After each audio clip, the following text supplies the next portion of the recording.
Listen to me. Don't move. I want to talk to you. Come on, sit down. Et si je te mets une balle dans la tête, hein? Qu'est-ce que tu penses de ça? Vous avez un peu abusé de la bouteille, est-ce que je vois?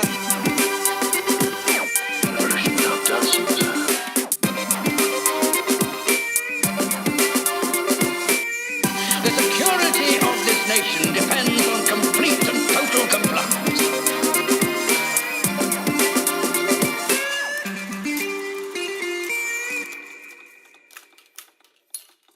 Bonsoir à tous, on est ravis de vous retrouver pour un nouvel épisode de Cinécast avec ce soir Aurélien et Stéphane. Bonsoir. Bonsoir.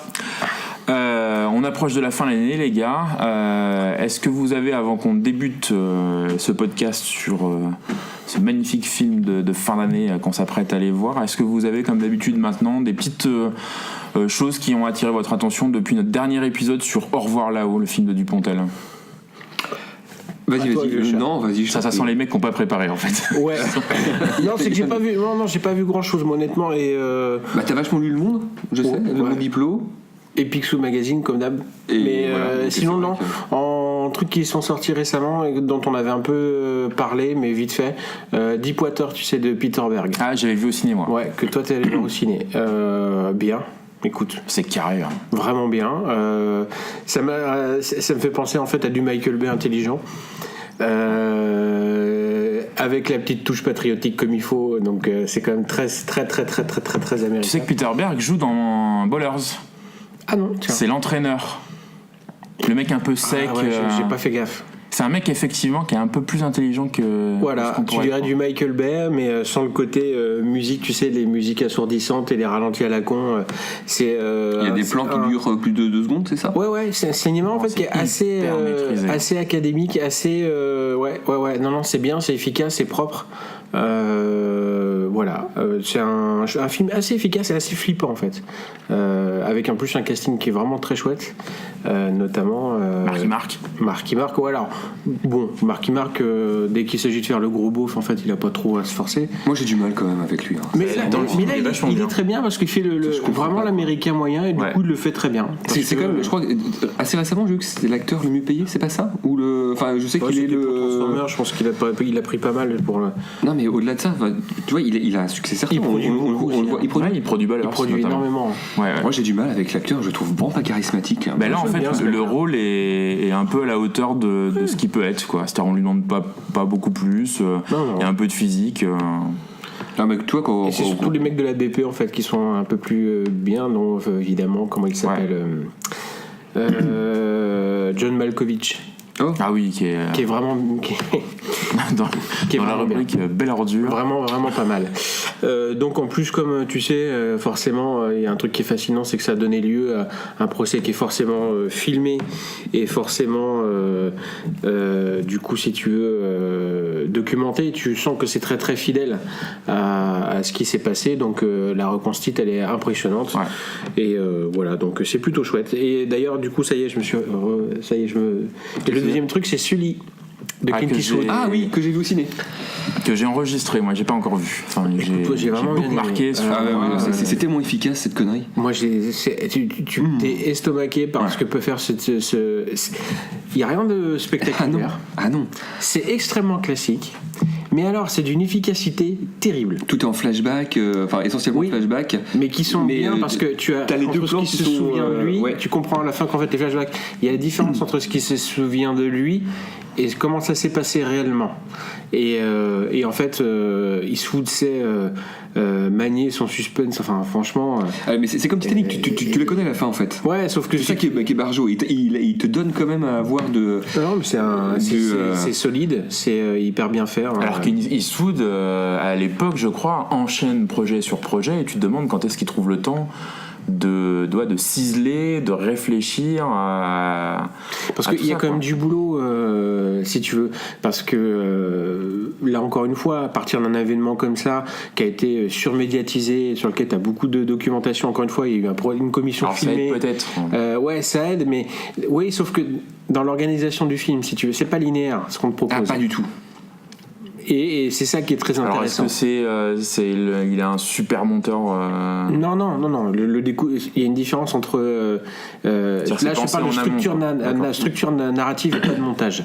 En termes de structure narrative, c'est quand même extrêmement étonnant, justement, pour trop éviter l'aspect film de flashback que tout le monde connaît. C'est plus compliqué que ça, et j'ai trouvé que c'est brillant. Le Il y a suspense rien à dire. est sur deux plans. T'as à la fois parce que en fait donc t'as le procès, enfin pas vraiment le procès, l'enquête de ce qu'a le pilote doit s'expliquer sur, mais en fait vous avez peut-être le choix de faire autre chose que d'aller foutre un putain d'avion dans la flotte, quoi. Et donc t'as à la fois ça et de savoir comment ça va se terminer, et puis l'autre partie, c'est le film en lui-même, c'est-à-dire que comment est-ce qu'il, le fait divers en lui-même, comment est-ce qu'il a fait pour atterrir. Et donc t'as le suspense sur ces deux plans-là. Voilà. Donc c'est pas tant une histoire de découpage qu'une histoire de structure narrative et qui fonctionne du coup en parallèle, et t'es dedans sur les deux tableaux. C'est brillant, avec toujours aussi ce regard assez acerbe sur les médias, sur la façon dont sont traités ces genres d'événements, sur les journalistes, sur l'industrie, à quel point des fois où aussi au bout d'un moment les sollicitations, c'est-à-dire tout ce qui est industrie, tu vois, ils vont faire Letterman, il est blasé, il est en plein milieu de l'enquête, il en prend plein la gueule, et en fait il faut aller sourire parce qu'il est aller faire le plateau de Letterman, donc tout ça, et en plus moi je trouve que c'est là où tu sens le petit discours de comment dire, de Eastwood aussi, pareil avec aussi un peu le côté républicain, c'est-à-dire en fait l'administration, le gouvernement, c'est des connards. Ouais. Ah mais c'est ça. Mais alors du coup, est-ce qu'on attend son film sur les faits du Thalys, parce que c'est pas franchement le même thème. Fait pareil, moi j'ai pas vu, pour me faire une idée, j'aimerais bien voir, tu sais, celui qu'il a fait du coup, American Sniper. Pas vu non plus. J'ai vu pour voir un peu, peut-être que ce sera un mix entre les deux. Je sais pas trop. D'une histoire. Du coup, si t'as vu celui American Sniper. Qu'est-ce que j'en ai pensé d'American Sniper? Je me souviens plus. Je l'ai vu il y a pas longtemps. C'est marrant, tu te souviens plus de celui que d'American Sniper? Ben oui, mais là j'ai l'esprit très très embrumé du fait du rhume, et du coup les idées me viennent pas facilement. American Sniper, je me souviens plus ce que j'en ai pensé. Bon. T'avais bien aimé, il me semble. Je crois que je t'avais dit que j'ai bien aimé. Ouais, je crois que tu m'avais dit, c'est plutôt pas mal. Donc je sais pas. Tu es là. On verra en fait si. Tu es mon Sam. On verra si, comment dire. On verra si ça. Mais il gagne. Enfin, il gagne. Tu sens que quand même t'as 50 ans de ciné derrière, et puis en termes de mise en scène, ça se pose, quoi. Mais c'est un peu, tu sais, la même impression qu'avec Spielberg, que sur les films pas grand public mais qui lui tiennent plus à cœur, comme Lincoln, ou comme celui qui va sortir sur l'avant scandale Watergate. Tu sens que, si tu veux, les mecs en fait sont arrivés à un point de maîtrise. Ça roule, quoi. Ouais, et comme puis le pont des espions, quoi. Et puis voilà, et ils coupent en fait, et je pense qu'ils vont vers une certaine sobriété en se rendant une efficacité. Parce que là c'est 5 mois.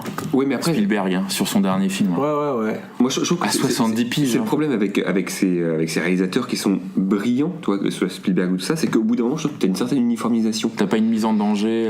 Alors Ready Player One. En tout cas, là, je trouve qu'il y a bien longtemps que ni l'un ni l'autre n'ont fait.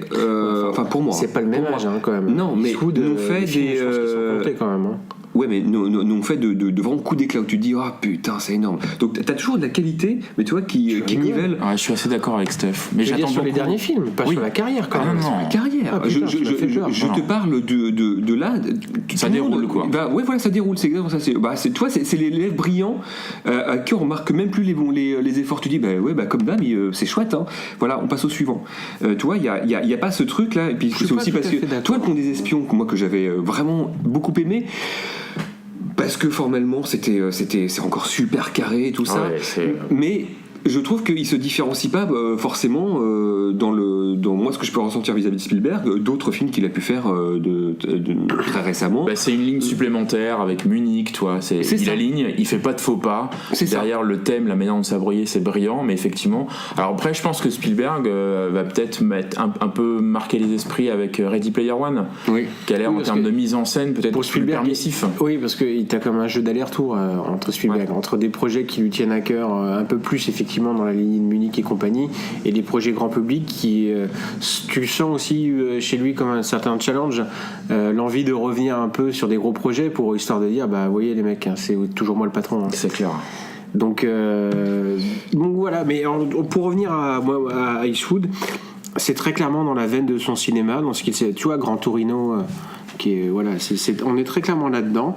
C'est un très bon Eastwood, c'est pas un de ses meilleurs, mais ça reste un film qui est très au-dessus de ce que j'ai vu. Bah voilà, toi, c'est ça.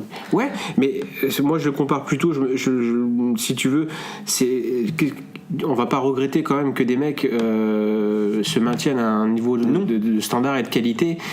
Et encore une fois, moi je me situe pas par rapport à comment dire, à ce qu'il a pu faire au reste de sa filmographie, que tant à ce qu'on nous propose comme merde actuellement.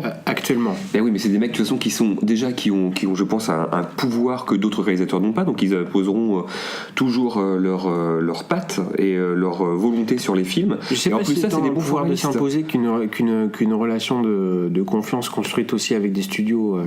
Je pense que peut-être pour Eastwood, je pense que Spielberg Spielberg peut batailler encore. Je pense que Spielberg peut s'approcher au jour d'aujourd'hui du Final Cut absolu qu'avait Kubrick sur ses films. Ouais. Quoi. Je pense qu'avec lui et peut-être Cameron, c'est peut-être les deux à qui mais c'est parce il n'y a que pas un exécutif qui va rentrer dans la salle de montage en leur disant oui, c'est ça. En leur disant non, voilà. Ça tu me l'enlèves. Ouais. Donc c'est pour ça que je pense qu'il y a très peu de chances qu'on soit maintenant déçu par un de leurs films. Après qu'on le trouve, mais ça peut arriver, tu vois, Le Bon Gros Géant accueil très mitigé, accueil très mitigé. Moi j'ai pas vu, mais il me donne pas envie de le voir du tout. Ça m'intéressait pas. Je pense que voilà. Spielberg, on peut peut-être l'épingler sur des sujets. Des films de commande. Voilà, c'est ça. Là où Eastwood va peut-être se faire épingler, lui, sur des prises de position politiques. Ouais. Je sais qu'American Sniper, pour certains, c'était compliqué. C'était pas simple. Oui, parce que c'est quand même la biographie d'un gros connard. Qu'il ne présente pas.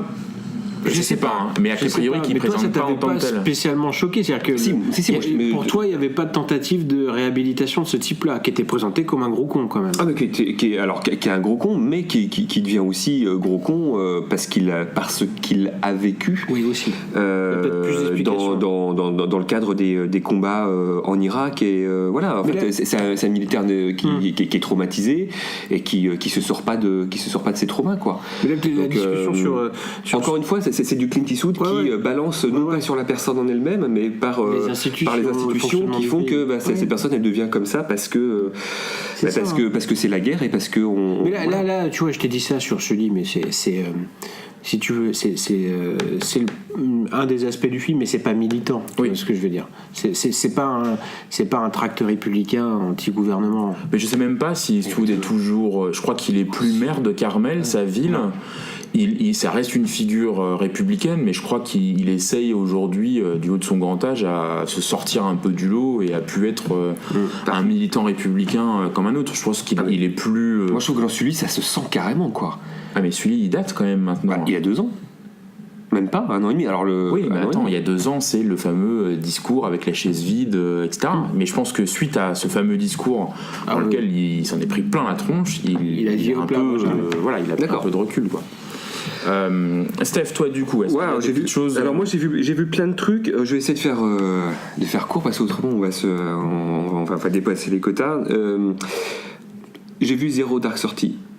Très récemment. Alors en fait c'est cool parce que ce podcast me contraint à un moment donné aussi à aller voir des trucs qui m'étaient un petit peu passés à côté et que j'ai pas forcément vu ou j'ai pas forcément fait la démarche d'aller le voir. Et alors il dispose sur Netflix. Oui, j'ai vu. Il est dans ma liste. C'est pareil. À rallonge de films à voir. Et donc j'ai été. Alors moi Catherine Miglo, ça reste une réalisatrice qui est extraordinaire je trouve. Là c'est un film très aride quand même. C'est un film très aride. On en avait un petit peu discuté avec Aurel.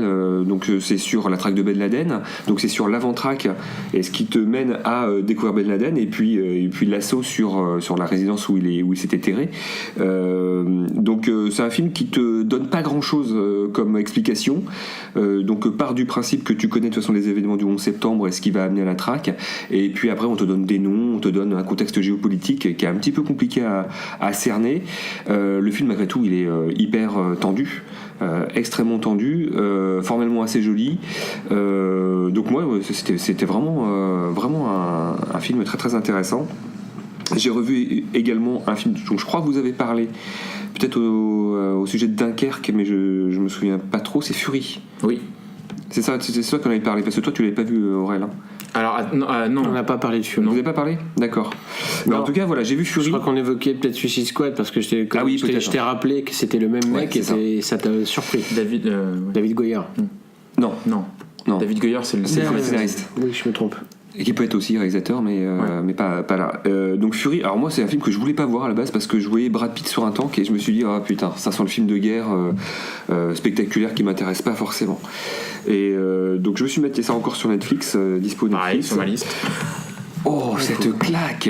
Ah, apparemment, c'est. Oh, cette claque! En termes de mise en scène dans le. Alors là, pour le coup, ça faisait longtemps que j'avais pas été claqué comme ça. Hyper naturaliste, hein. C'est-à-dire que les horreurs de la guerre, qu'elles soient graphiques ou psychologiques, on te les montre. Hein, comme moi, ce qui m'a marqué, c'est ce corps d'un soldat, mais décomposé, sur lesquels roulent les tanks et les véhicules, et qu'il a incrusté dans la boue. Et donc tu vois ce plan, donc tu vois, t'as des mains de chaque côté, des bras, un uniforme, et les tanks roulent dessus. Pourquoi j'ai pas vu le film au cinéma avec Zero Dark sorti. Parce que j'ai mon épouse est très sensible à ce genre de truc, et donc du coup c'est les films où soit j'essaye de voir tout seul, soit je me dis ce sera pour plus tard. Ah bah là, non, mais alors après ça vaut le coup parce que tu suis donc une bande de tankistes avec un petit jeune qui va être ton point d'entrée en fait dans le récit, parce que le mec il arrive là, il sait même pas pourquoi il est là, il sait même pas pourquoi est-ce qu'il est sur le front, et donc il est en flip total, et donc il se retrouve avec une mec de brutes et qui sont forcément, enfin brutes, de mecs qui sont rendus dingos par la guerre, hein, par le front. Bah, c'est ce qui a expliqué le choix du réal pour Suicide Squad, quoi, de sa qualité. Ah ouais, mais du coup tu comprends pas hein. Enfin, il y a pas de lien. Il y a un studio entre les deux, quoi. Ouais, mais il y a pas de lien. Et du coup, t'as des personnages qui sont totalement barjots, et t'as une tension à la fois dans les scènes de guerre, mais également dans des scènes psychologiques où ils peuvent côtoyer des populations civiles, et certaines fois, tu sais, voilà. Borderline. Ah bah plus que borderline, hein, c'est extrêmement dérangeant. Mais malgré tout, je vous spoil pas le film, mais t'as une fin qui est quand même assez tendue, et t'es pris d'affection pour ces mecs-là, mais c'est pas possible. Je veux dire, c'est quand même des putains de connards, quoi. C'est quand même des putains de connards depuis le début, et t'es en empathie totale avec eux. Vraiment remarquable. Et puis le dernier truc que j'ai vu, là, c'est une série Netflix encore. Heureusement, merci d'avoir Netflix. Merci d'être rentré dans ma vie. Une série qui est un petit peu vieille, qui, je pense, doit avoir 1 an, c'est Les Orphelins Baudelaire. Ah, j'ai vu. Que t'as vu ? Ouais. J'en suis au 4e épisode, donc sur 8-10, je crois. 8. Barry Levinson. Non, c'est Sonnenfeld. Bah oui, Barry Sonnenfeld. Ouais. Et qui fait les 2 premiers et les 2 derniers. C'est ça. Alors, moi j'avais en tête le film qui doit avoir maintenant 6-7 ans, 8 ans peut-être, qui avait été réalisé par je ne sais plus qui, avec Jim Carrey en Comte Olaf. Donc déjà pour passer après Jim Carrey en mode Comte Olaf, c'est compliqué. C'est Neil Patrick Harris qui fait le rôle, et je trouve génial. Et la série, pour l'instant, elle m'éclate. À part le premier épisode que j'ai trouvé en dessous, et je me disais mais putain, il se passe pas grand chose. Le reste, je trouve que ça décolle, c'est drôle, c'est impertinent à certains moments, graphiquement c'est très très beau, il y a une super direction artistique, sauf sur le premier encore, je trouve que les fonds verts sont un petit peu crado, et je trouve qu'à partir du deuxième ça décolle sévère, et vraiment je suis ravi, je suis hyper content de voir cette série là. Ah ouais, non, mais moi j'adore, en plus j'avais oublié ça, mais j'avais surtout oublié que c'était Sonnenfeld, et moi j'ai vraiment un kiff particulier sur les doubles Famille Adams, les 2 films. Ouais. Bah, tu retrouves un peu ça. J'ai une galerie de personnages. J'adore. Et les Mystères de l'Ouest que t'avais beaucoup aimé aussi. Ouais. Non, c'est vrai ? Non. Ah non, putain.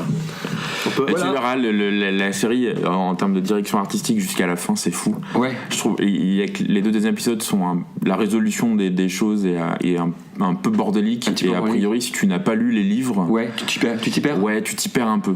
Ma femme avait lu les livres et moi pas du tout, et finalement c'est elle qui en fait ça va très vite, donc t'as c'est vraiment dans la manière dont l'intrigue va se nouer, ouais, que voilà, ça part vite, et en fait t'es un peu paumé. Mais sinon il y a une saison 2 qui est prévue. Ah ouais. Puis c'est tellement drôle, quoi. Enfin, tu vois les regards qu'il a, Neil Patrick Harris là, tout, c'est ouais, non, c'est top, génial. À toi.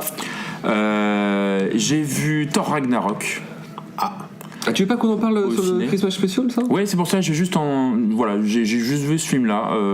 J'en parlerai un peu plus lors de notre Christmas Special, mais c'était cool. Parce que moi, je me suis gardé aussi des films. Ça a l'air d'être. Ouais. C'est très drôle. C'est marrant parce que ça faisait longtemps que je m'étais pas autant marré au ciné. Ouais, c'est ce qui Bon. ressort. Ouais. Bah, Ok, Alors, c'est peut-être pas ce qu'on demande à un Marvel, c'est peut-être pas ce qu'on demande à un film de super-héros. Bon, après, il y a pas Mais pris individuellement, c'est cool. Ouais, et puis il y a des bonnes images. Je suis content pour le mec. Ouais, Je sais pas son nom, Waikiki. Le mec qui a fait Vampire en toute intimité, qui reste. Enfin voilà. C'était une coréale, hein. Qui est sur. Ouais, mais il a quand même fait pas mal de choses sur ce film-là. Voyez-le, d'ailleurs, il est sur Netflix. Ouais. Alors, Vraiment à mon génial. avis, à mater dans les deux versions. Ouais. Version française. Moi, j'ai maté en version française forcément Moi, parce j'aime que beaucoup c'est. la version française. Bah oui. Forcément, c'est les mecs qui font. Gilles et. Comment il s'appelle Bruno et Gilles. Ouais. Non, c'est ça. Tu sais là, les messages de caractère informatif. Ah. Et ils font le doublage. Ils ont réécrit les dialogues. Ils ont réécrit les dialogues. Donc ça se passe à Limoges. C'est pour te donner une ordre d'idée. Ça se passe à Je vais Limoges. peut-être me mater ça ce week-end. Ah, donc, ouais. ça vaut le coup Ah de se ouais, mettre en ouais, français. Et puis j'ai pas maté j'ai la fait version les deux. anglaise. J'ai fait les deux. Et alors c'est vraiment différent alors parce que ça se passe à Limoges. Non, ça se passe pas, il les mange. non, ça se passe dans une autre ville, mais ça, tu vois qu'en fait, il y a des vraies différences dans les vannes, dans l'adaptation. Mais après, si tu veux, Ça marche. Ouais, bien sûr. Ouais. Oui. Et c'est d'ailleurs, c'est un exercice hyper intéressant à faire. Ah mais ça c'était vraiment la. C'est-à-dire que c'était une vraie bonne idée. l'un n'est pas moins drôle que l'autre, tout C'est en différent. faisant un travail d'adaptation Ça, c'est français très qui est. intelligent, je trouve. Par exemple, ils ont pas des voix débiles comme ils ont, ils ont forcément. Il y a Astier aussi qui double. Hein, Ouais, il y a Astier, ouais, t'as du beau monde, sur hein. la version française. T'as hein. du beau monde qui vient de. Donc ça va te plaire. Il y a Alexandre Astier qui double, donc ça c'est plutôt cool. Bruno et Gilles, c'est ça. Ouais. Donc en fait, non, les deux sont à voir, chacun dans sa version. D'accord. Donc ouais, Thor, j'en parlerai plus dans notre épisode de Noël, mais moi j'ai passé un super bon moment. C'est vraiment cool. Et sinon, j'étais étonné Aurélien que t'en parles pas. J'en suis à peu près à un peu plus de la moitié. Mindhunter. Non, Rick et Morty. Mais si, j'en parle pas parce que en fait, j'en Parce parle que pas moi, parce je que vais il est arriver. pas dedans. Et pour moi, J'arrive. tu vois, j'allais justement reprendre vite fait. Voilà, la 3e saison, l'épisode 2, Pickle Rick, c'est un monument. Mais c'est incroyable. Il est mais absolument formidable. C'est une série qui est là, la saison 3, je trouve qu'elle s'est remis un peu dans le bon sens. C'est harder, better, stronger. C'est un truc complètement barjot. C'est comme un Doctor Who sous acide. Et voilà, c'est trash, c'est vu, c'est top. Je sais pas trop, Tu l'as. Ah, c'est bien, mon gars. Non, Ouais, non, c'est cool. Mais ouais, c'est cool. Moi, la 2e saison, j'avais été un peu déçu. Là, c'est hyper trash en plus. Enfin, effectivement, l'épisode 2, il est monumental. Et puis, je trouve que la série se tient jusqu'à présent. Ah ouais. C'est une qualité d'écriture parce qu'en fait, si tu veux, c'est pas simplement à la différence de pas mal de séries qui se veulent un peu trash, etc. C'est le trash pour être drôle. Là, en fait, t'as un côté, si tu veux, hyper trash parce que mine de rien, on te fait kiffer un mec qui est juste un connard absolu. C'est hyper méta en plus. Voilà, et donc et le mec s'assume tellement comme ça, et s'assume comme tel, et toi t'es content de le retrouver parce qu'en fait il agit comme tel en fait. Et donc je sais pas ce que ça veut dire si tu veux de nous. C'est ça, ouais. Du fait que en plus Parce qu'on est plus en empathie pour lui que pour Morty quand on prend plein de gueules quand même. Et une espèce de souffre-douleur. Et en plus, moi ce qui me fascine, c'est que c'est une vraie série de science-fiction qui manipule des vrais concepts de science-fiction. C'est-à-dire, c'est pas simplement du côté délire. Derrière, en fait, en termes de science-fiction pure, tu vois, sur les voyages dans le temps, les dimensions parallèles, les choses comme ça, c'est extrêmement sérieux et ça, sauf que ça, si tu veux, te pousse les concepts comme rarement. Et aussi, truc que j'ai découvert il y a pas longtemps.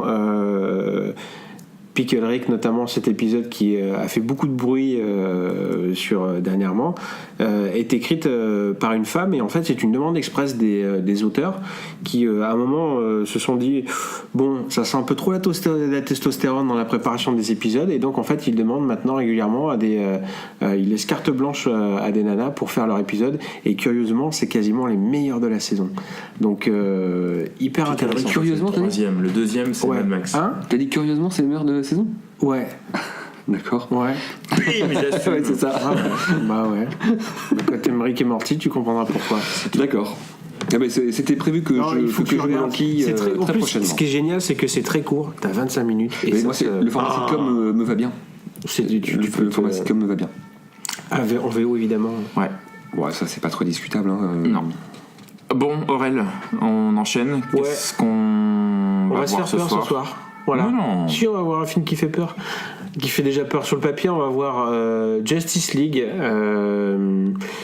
officiellement film de Zack Snyder. On en reparlera, mais qui a été re-shooté dans des proportions dont on connaît pas, mais les derniers bruits sont assez impressionnant sur le fait que finalement beaucoup du film ont été re-shootés. Gros budget qui était prévu aux alentours de 180 millions, mais pareil, là aussi il y a un blackout sur le coût réel des reshoots, donc en fait les chiffres qui circulent sont délirants. Tu me parlais de 300 millions avec promo. Avec promo, ce qui est une aberration, enfin c'est ce qui est quasiment impossible à assez inquiétant, voilà. Le casting, enfin, à part taper dans le milliard. Voilà, c'est ça. Mais même dans le milliard, c'est juste. Du coup, ce qui fait aussi peur, c'est que mine de rien, en fait, c'est un film qui a été mis en chantier très vite, etc. Donc dans le développement, parce qu'on est toujours dans cette espèce de guéguerre et de course à l'échalote entre Marvel et DC qui se révèle un peu tard sur la mise en place de son univers et qui du coup dans un premier temps ne veut pas faire du Marvel, mais devant les chiffres fait du Marvel. Ah oui. Et du coup voilà, marche, donc en fait on est clairement un peu paumé. C'est très bizarre. La première bande-annonce n'a rien à voir avec la deuxième, enfin dans le ton, Alors on va peut-être expliquer deux trois petites choses. C'est qu'effectivement moi je trouve qu'à la base DC a vraiment à la base une meilleure logique, c'est-à-dire que plutôt que ça s'éparpille, et même si aujourd'hui c'est les deux mecs qui font les... Alors je suis perdu dans les titres là, les mecs qui ont fait les Avengers et compagnie, et c'est eux qui semblent un peu piloter ouais, qui semblent un peu piloter les choses, mais ça s'éparpille. Avec aussi James Gunn sur le côté spatial, etc. DC en fait fait le pari qui est effectivement dangereux de filer quasiment les pleins pouvoirs à Zack Snyder, qui est producteur et scénariste de Wonder Woman. Donc l'objectif c'est d'avoir vraiment une cohérence. Problème, forcément quand tu mets tout entre les mains d'un seul type, si le type te claque dans les doigts, on va pas revenir, mais là c'est pour des raisons ultra personnelles, bah t'es un peu emmerdé parce que t'as tout mis tes œufs dans le même panier. Et donc le traitement de Justice League a été intégralement écrit par Zack Snyder. Il en a tourné a priori 80% du film, voire même l'intégralité. Il y a des reshoots qui étaient prévus, et au moment où il attaque la post-production, il y a eu une tragédie dans sa famille. Il lâche le film et là il se retrouve un peu dans la merde. Ils appellent Joss Whedon officiellement pour superviser les reshoots qui sont entièrement planifiés, coordonnés par Snyder, et pour assurer la post-production, Snyder a priori surveillant le montage du film un peu de loin. Et puis en fait on se rend compte que sachant qu'on va chercher Joss Whedon parce qu'on lui a confié Batgirl. Et donc lui accepte, et puis je pense qu'au fur et à mesure prend de plus en plus la main sur le film, essaye surtout à la demande du studio d'apporter de Batman contre Superman qu'on trouve un peu trop sombre, Suicide Squad aussi, et Suicide Squad, donc qui se retrouve un peu en opération damage control. Et on a effectivement un film qui est crédité, réalisé par Zack Snyder, sur une idée originale de Zack Snyder, mais dont le scénario est signé, enfin est co-signé par un autre gars et Joss Whedon. Donc effectivement c'est un peu le film qui cristallise toutes les critiques sur l'emprise de studio, etc., et puis voilà, qui est extrêmement attendu, qui se ramasse au niveau presse, mais un truc monstrueux, pire encore que Batman contre Superman. Et qui pourrait du coup enterrer une partie du fameux DC Universe, le DCU, qui pourrait enterrer Ben Affleck comme acteur de Batman. Déjà qu'il a été enterré comme réalisateur et scénariste de The Batman. Et aujourd'hui, il se murmurerait que... Alors on a un film Aquaman qui sortira l'année prochaine, qui James Wan, je crois, non ? Ouais, qui est réalisé par James Wan, donc a priori ça devrait quand même pouvoir rouler. C'est ça, Et surtout il y a Flashpoint qui servirait à DC pour finalement tout rebooter dans un univers parallèle, dégager. Oh my. Sachant qu'un jour sur deux. C'est le grand coup de balai. Hein. Comment il s'appelle? Quand tu vois Ben Affleck en promo, tu dis le mec il est sous Valium. Parce que clairement ça va pas. Le mec qui a fait La Planète des Singes là. Matt Reeves. Ouais, qui un jour sur deux nous dit ah bah non mais moi mon Batman c'est une trilogie et ça n'a rien à voir avec le déçu. Enfin bref, c'est un peu alerte au feu là. Avec ce Justice League qui va peut-être cramer tous les espoirs et laisser du coup un champ libre à Marvel qui eux déroule puissance 1000 quoi. Moi très clairement, moi les gars j'y vais pour je sais pas trop quoi. Hein. Par amitié. Ouais, par amitié. Parce que tu aimes ce qu'on fait. Parce que les films de super-héros, c'est pas ma cam. Surtout, alors non, c'est pas surtout. Moi, j'aime bien Batman. Bouffé cette année quand même. On attendait voir. J'en ai pas vu tant. Non, j'ai pas vu Spider-Man moi. Ah oui. Non. J'en ai pas vu tant que ça. Et non, j'aime bien Batman. Ça, faut les Batman de Nolan, peut-être parce qu'ils ont une approche un petit peu différente et moins classique. Et voilà. Mais par contre, je suis tellement échaudé par Batman vs Superman que. Sachant que oui, on l'a pas précisé, Justice League, c'est la réunion de Batman et Wonder Woman qui s'allie avec les petits gars qu'on a vus sur les écrans d'ordinateur sur cette magnifique clé USB. C'est la réunion de. Ça fait peur. Ça fait peur. Moi, je refuse de voir la version longue du Batman vs Superman, alors qu'a priori, elle est meilleure. Mais tu vois, ça fait tellement chier d'aller revoir ces dopes pareilles. Que non, c'est même pas la peine quoi, même pas la peine. Donc moi j'y vais les gars en mode popcorn. Hein. Alors, corporatisme. Ouais, ça fait un peu peur. Moi j'y vais. Moi je suis désespéré. Moi je sais pas à quoi attendre parce que là.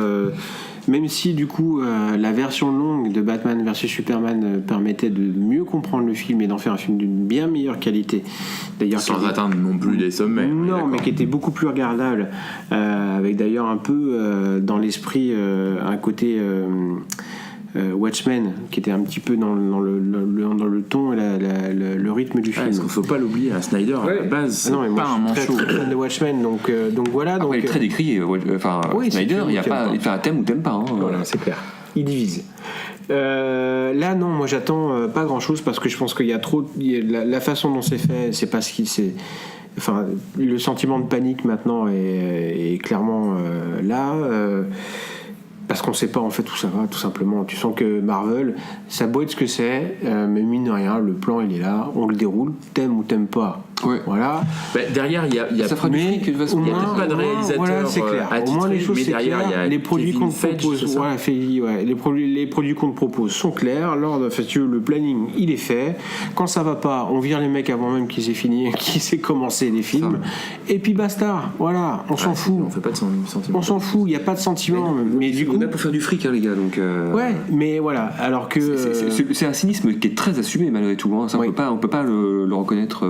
Mais qui est assez proche aussi des comics, hein, parce que alors moi j'ai beaucoup plus lu de DC que de Marvel, mais a priori Marvel n'hésite pas lorsqu'ils entament une série et qu'ils voient que ça marche pas, comme c'est des sorties très planifiées. Enfin, le monde du comics c'est quand même très catégorisé avec les sorties, les TPB et compagnie. A priori Marvel n'hésite pas à virer à shutdown des séries en cours à partir du moment où ils se rendent compte que ça marche pas, tout comme aussi ils n'hésitent pas à transformer leurs personnages, à faire passer Hulk d'un homme à une femme, à remplacer des personnages par des Afro-Américains. Enfin voilà, ils font feu de tout bois et ils y vont. Bon. Ouais. Moi j'attends le film principalement. Moi j'avais trouvé Batman contre Superman, surtout la version plutôt intéressante. J'attends de voir. Je suis peut-être un peu moins. En fait, que ça marche ou ça marche pas, je m'en fiche un peu. Que ça marche, c'est-à-dire financièrement. Ouais. Non mais on s'en fout de ça. Après, c'est ça. C'est juste que j'ai pas d'a priori négatif sur le film parce que je pense que les deux sont quand même plutôt doués, Joss Whedon et Snyder. Maintenant, je pense que c'est le rafistolage par le studio et le montage qui va probablement peut-être déglinguer tout le film. Attends, plutôt doué, enfin. Donc Snyder, Batman vs Superman, alors que j'aime beaucoup Snyder, hein, vraiment. Et puis j'ai Whedon, moi j'ai l'air de l'étron en tête. Là, la conjonction des deux, si tu veux, moi, ça m'incite pas à considérer qu'on est dans la bonne veine des deux. Intrinsèquement, c'est des mecs qui, quand on leur donne la possibilité de faire des choses, peuvent faire des trucs pas mal. On sait que Joss Whedon sur l'ère d'Ultron, c'est compliqué, c'est très compliqué. Donc là, je dis pas qu'on a levé les barrières, au contraire, il y a aucune raison. 10 000. Il y a aucune raison que, passant d'une écurie à une autre, tout à coup, on lui dise bon bah mec, vas-y, t'as carte blanche quoi. Écoute, on verra. Mais pour moi, déjà rien que le fait d'avoir été chercher ce mec-là, c'est un aveu de faiblesse.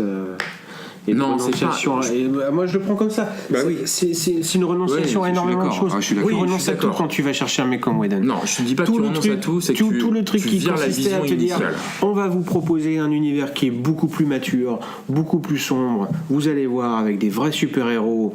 Voilà, on n'est pas là pour faire des blagues, pipi, caca, etc. Machin. Ça marche pas. Sauf que parce que c'était mal fait aussi. C'est pas. Les films sont pas en Man of Steel. Moi, je revois Man of Steel que j'ai encore revu. Je trouve que la vision de Snyder et le film portent un vrai souffle qui colle très très bien à la vision de Man of Steel et de Superman. Donc non, l'idée elle était là. L'idée elle était là. Le truc c'est pourquoi, mais ça on en parlera après, c'est que pourquoi tu accélères les choses. En fait, pourquoi tu accélères les choses et que du coup parce que derrière, je pense que Marvel a tout vampirisé. Et qu'aujourd'hui, je trouve que c'est un aveu de faiblesse quand DC dit bah nous on a essayé et en fait le public n'en veut pas. Et derrière, même s'il y a une frange assez minime de personnes qui ont adoré le ton du film, peut-être parfois un peu trop premier degré, mais effectivement beaucoup plus sombre, ce qui reflète aussi la ligne éditoriale de DC. Derrière, quand tu te fais rouler dessus et que Marvel atteint Avengers atteint le milliard, forcément les mecs se disent bah alors soit peut-être que la solution aurait été de dire on arrête parce qu'on ne veut pas renier le ton qu'est le nôtre. Soit tu t'inclines et tu fais ce que les gens. Il y a combien de films d'ici? Pour moi, il y a Batman, il y a Man of Steel, Justice, Batman, les méchants là, Suicide Squad et Wonder Woman. Ah oui, Wonder Woman, c'est vrai. Okay. Qui tient plutôt la route, Wonder Woman. Pas vu. Je n'ai pas vu. Qui tient plutôt la route. Et qui du coup lui a très très bien marché. C'est un énorme carton. Oui, parce que derrière il y a Snyder qui est aux commandes de ce que de l'histoire, etc. Alors qu'il y a effectivement ses faiblesses et ses raccourcis un peu rapides, mais Patty Jenkins qui fait un boulot top. Et l'actrice est quel aussi, quel boulot. Non, mais c'est vrai, dans le film, elle joue une ingénue quand elle arrive quand elle sort du truc. Donc voilà, ça marche. Simplement, effectivement, c'est pas un aveu d'échec d'aller chercher Whedon parce que voilà, le mec il a fait Avengers, il y a 1 milliard sur la table. Non mais Franck, mais derrière, effectivement, tu renies ta ligne éditoriale. Voilà, ça c'est sûr. Les mecs, il faut que je me mouche. Donc on va faire une pause. On va surtout aller voir le film. 2 heures. 2 heures imposées par le studio. C'est-à-dire qu'on l'a dit, tu fais un film de moins de 2 heures, tu te démerdes. Ok, super. Bon. Donc, allez, on va voir Justice League. Stéphane va se moucher et puis on se retrouve du coup dans un tout petit peu plus de 2 heures pour vous dire ce que l'on a pensé.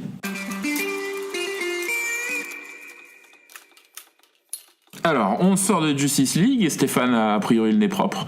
On va... Oui ou pas? Pour l'instant. Alors, ces derniers temps, on s'est imposé comme ligne directrice de ne pas spoiler les films. Là, je sais pas ce que vous en pensez, ça me paraît peut-être moi, je vais spoiler parce qu'il faut pas que les gens aillent le voir. Donc, en fait, c'est très simple. Donc, alors, on va tout vous raconter comme ça, vous n'aurez plus aucune raison d'aller voir ça. N'allez pas le voir, ce film est une merde, comme disait l'autre. Mais du coup, on va essayer de pas trop raconter. Je pense qu'on peut difficilement passer quand même à côté d'un truc qu'on sent en venir depuis une certaine bande-annonce. J'avais vu aucune bande-annonce, moi. Ah ouais? Ah, je n'avais rien vu. Mais ça m'intéresse pas, donc... on va quand même spoiler. De toute façon, après, vous l'avez compris, la vie d'Aurel est pas bon. Toi, Stéphane? Ah, c'est une catastrophe. Et moi, tu étais un peu plus positif que vous. Putain. Mais sur des points très précis du truc. C'est tout. Mais effectivement, le film est moyen. Je le recommanderais pas nécessairement. On n'est pas dans le moyen. Si? Si, pour moi, c'est un film moyen. Tu même pas. Enfin, putain. Tu vois, c'est moyen. Je suis en train de chercher des films moyens. Non, mais tu sais quoi, vu que nous on est en mode vieux chat là, on va le laisser. Voilà. Vieux chat galeux. Tu vas commencer. Vas-y, commence. Allez, maintenant. Donc, on va spoiler. Du coup, si vous voulez quand même Il n'y a rien à spoiler en fait. admirer, bah si, quand même. Mais moi, Alors attention, 1, 2, 3, le retour de Superman. Ouais, mais tu l'as dans la bande annonce. Oui et non. Mais si, Mais tu il l'as est même dans dans le Batman vs Superman. Mais oui. Ou alors le mec, oui, mais c'est la suite. Oui, mais tu le sais qu'il va revenir. Bah, c'est pas. Mais, mais putain, ça s'appelle Un secret de Polichinelle. Voilà, alors ça, c'est peut-être un premier problème. Il est dans la promo. Il est sur Il n'est pas crédité au générique. Il est sur certains trucs de l'affiche. Il est sur certains posters. Il y était. Je veux dire.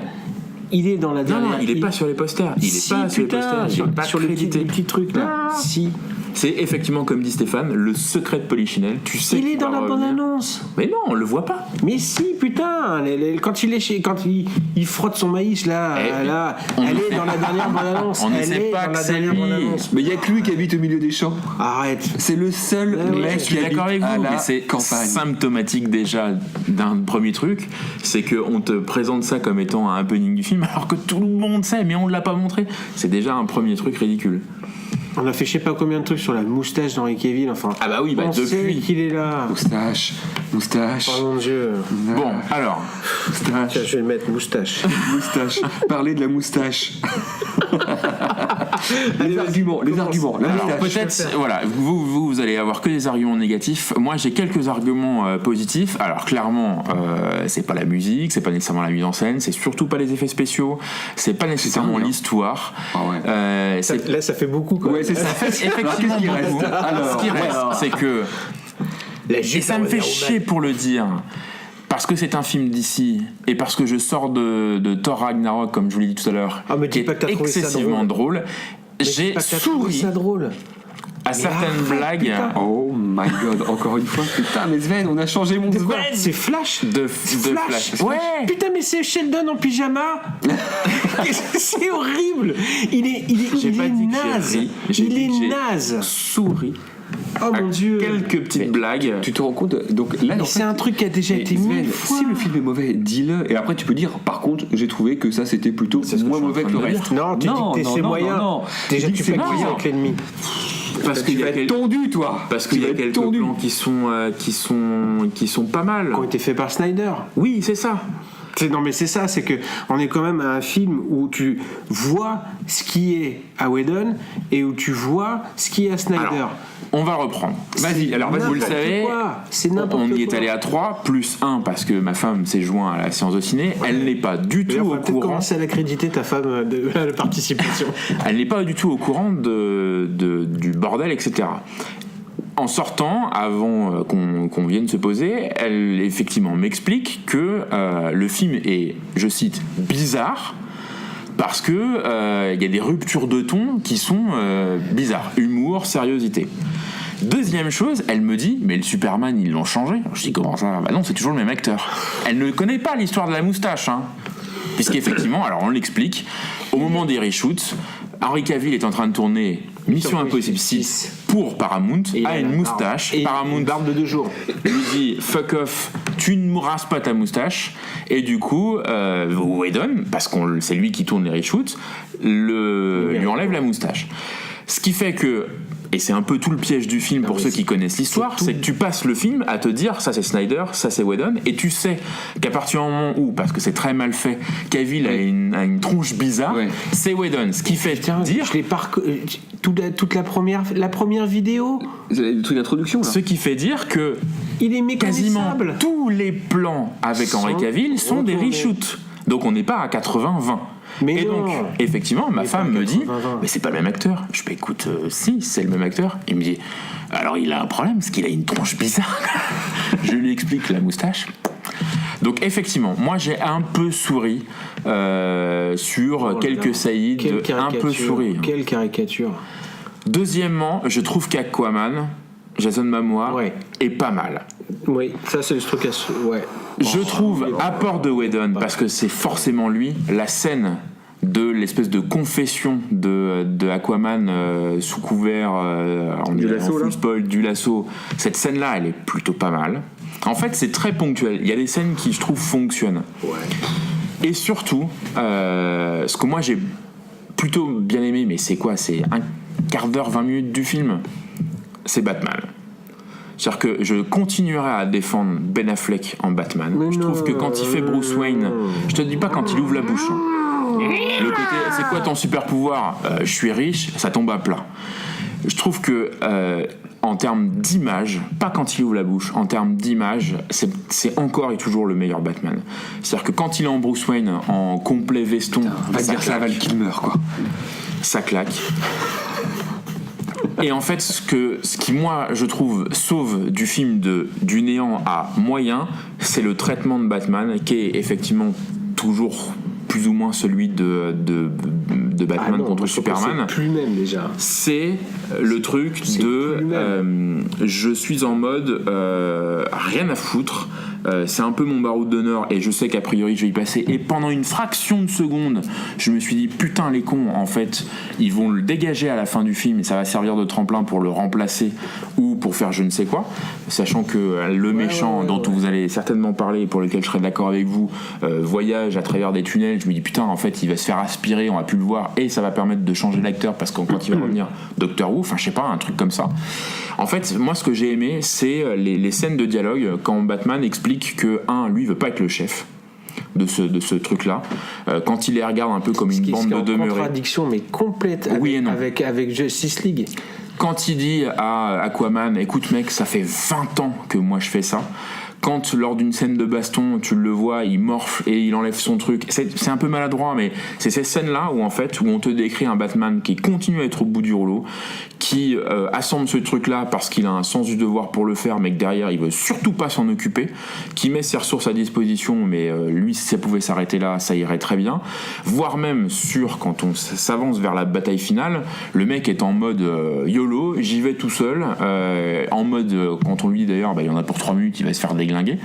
C'est un peu ce côté là que moi j'ai trouvé plutôt intéressant, qui est quand même très sous-traité, qui l'était un peu plus parce que c'est un des thèmes de Batman contre Superman, c'est un des thèmes que Snyder voulait véritablement mettre en avant en castant justement Ben Affleck sur le rôle. Donc moi je sauve ça avec aussi, et après vous me direz ce que vous en pensez, la dichotomie qui est assez importante où nous au cinéma on connaît Batman tout seul.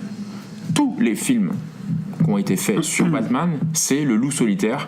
Il a effectivement Robin d'un côté de triste mémoire, mais c'est un mec qu'on présente Plutôt de l'autre côté. Et Batgirl, s'il te plaît. qu'on présente Alicia Silverstone. pour les meilleurs films comme étant tout seul. Petit ange Sauf que parti trop quand tôt. tu lis, Elle est morte. non mais t'es bien balance, bref, t'es vraiment dans le ton du moment quoi. Tout à fait.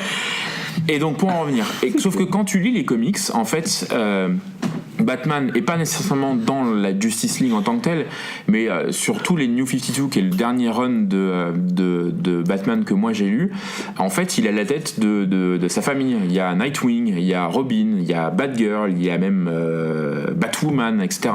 Et en fait le traitement de Snyder se rapproche vachement de ce que moi j'ai lu. Alors je suis pas un expert complet sur Batman, mais se rapproche vachement du gars qui effectivement est dans une équipe. On sent que c'est pas sa nature première d'être au sein de cette équipe-là. Alors dans les comics c'est sa famille, donc il peut difficilement les envoyer bouler, mais tu sens qu'il est pas à l'aise dans cette position-là, et notamment dans les comics, très rapidement il va les écarter, voire les envoyer sur des fausses pistes pour se taper le boulot tout seul en mode suicidaire.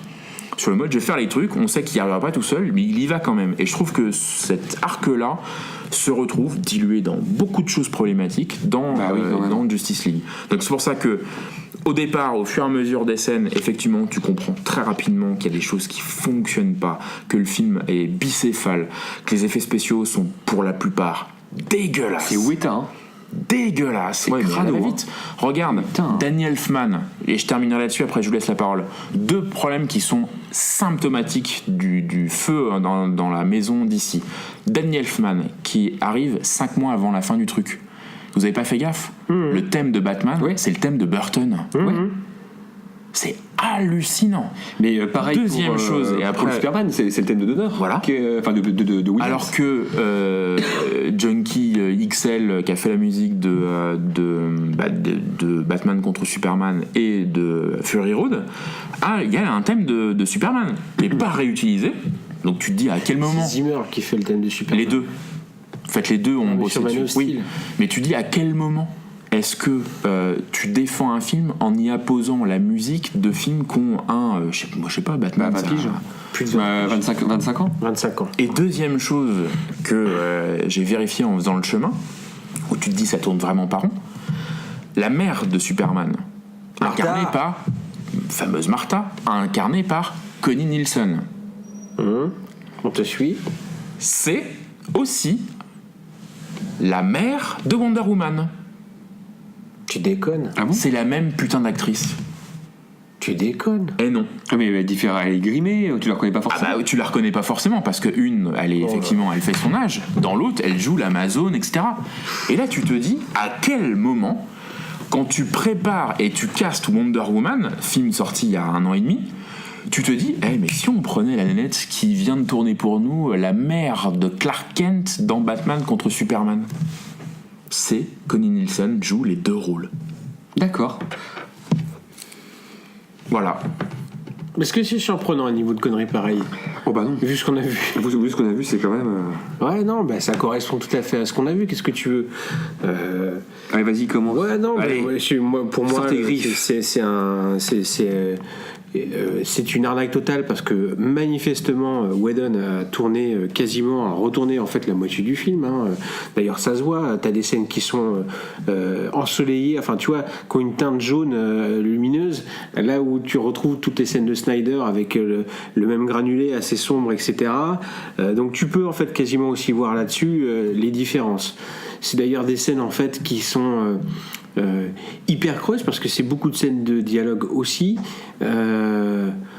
qui sont affligeants en fait, que je sais pas quoi dire.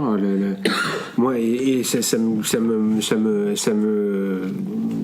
je trouve pas en fait ce que t'as vu sur Batman parce que moi c'est un Affleck est d'une nullité, mais.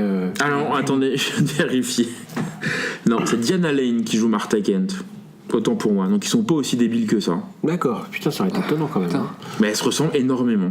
Ouais. Bon, t'as mal vérifié tout à l'heure. Bah oui, qu'est-ce que t'as fait vérifier en marchant ? Je sais pas, j'ai mis du. T'as marché quoi, toi ? T'as avocat Red Bull dans Ouais. téléphone. Bon, bah écoutez. Donc bref, non, moi Affleck c'est plutôt parce que Henry Cavill il fait ce qu'il peut, mais de toute façon à partir du moment où il est numériquement massacré, en fait tu passes ton temps à ne pas écouter ce qu'il dit. Je vais me moucher plus loin. Vas-y. À ne pas écouter ce qu'il dit et en fait voilà. D'ailleurs c'est aussi problématique parce que finalement la réponse à tout ce qui leur arrive c'est Superman.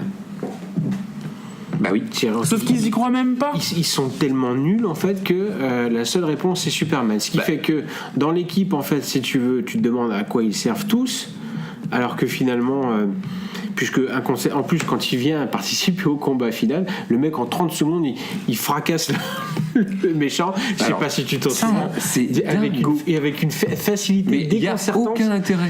Ce qui fait que en gros, ça fausse pour moi. Non mais ça fausse pour moi complètement ce qu'est Justice League parce que dans Justice League sur les BD, t'as quand même plus ou moins un pied d'égalité. T'as notamment 2 leaders, un naturellement parce que c'est le plus puissant mais qui n'écrase pas les autres.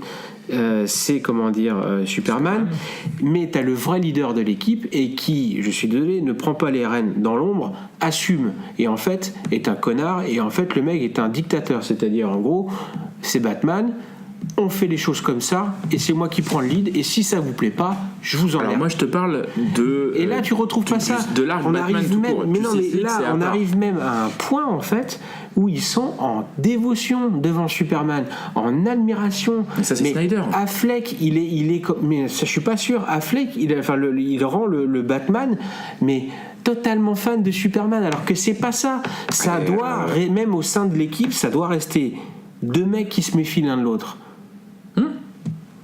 Et tout ça n'existe plus. Ah bah c'est même plus du fanatisme. Là, le mec, il est dans le pardon, il est dans la rédemption vis-à-vis de parce que ça, c'est Snyder. Il choisit de se sacrifier. À quelle heure il est responsable de sa mort? Ça, c'est Snyder. C'est débile. Snyder fait de Superman une figure christique absolue, c'est un rédempteur que tout le monde déteste, c'est comme ça qu'il aborde le personnage, et derrière Batman est un mec fini au bout du rouleau qui voit en cette figure absolue de justice, c'est un peu le même traitement que pouvait avoir Nolan par rapport entre Batman Dent et Harvey Dent qui devait prendre son relais, etc. Sauf que tu le sens pas du tout, c'est tellement mal, et en plus encore une fois c'est pas respecter le matériel original, c'est pas ça respecter l'arc effectivement, c'est pas ça Justice League, donc ça n'a rien. Putain, du coup tu vois, je m'étais dit Wonder Woman, c'est en fait tous les faits, je l'ai fait un peu Wonder Woman, j'avais hâte de voir ce personnage un peu plus développé parce qu'en plus il y avait un bon retour du film, que tu m'avais dit que c'était pas mal, Tristan a bien aimé, etc. Là elle est mais nulle, pareil, c'est nul, je sais pas quoi dire. Toutes les scènes où ils sont tous les deux, où ils discutent un peu voilà, tu sens que c'est eux les moteurs au départ du team. Toutes les scènes de dialogue sont minables. Enfin, je sais pas quoi te dire. Affleck est pour moi absent du film.